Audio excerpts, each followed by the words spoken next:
Okay, I got the sump back on, water pump. Like to use the RTV just to get a little added extra protection, so I use that. Before I did that,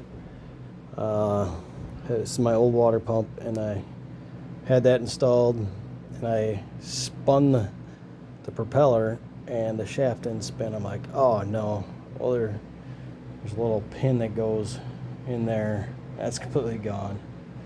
So I quickly grabbed my spare off the spare parts engine and cleaned that one up, put the RTV on that one, and installed it.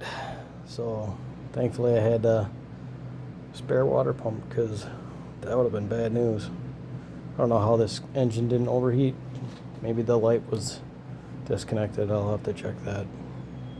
Anyway, it's always good to have your service manual ready to give you an idea of a kind of a thorough repair or water pump gasket and sump pump gasket installation. So anyway, that's what I got for today. It's your tip of the day. Always have the service manual handy and read it beforehand. It'll give you the added extra checks. I probably should have checked some measurements, made sure everything was in spec, but anyway, that's what I got for now. Stay tuned.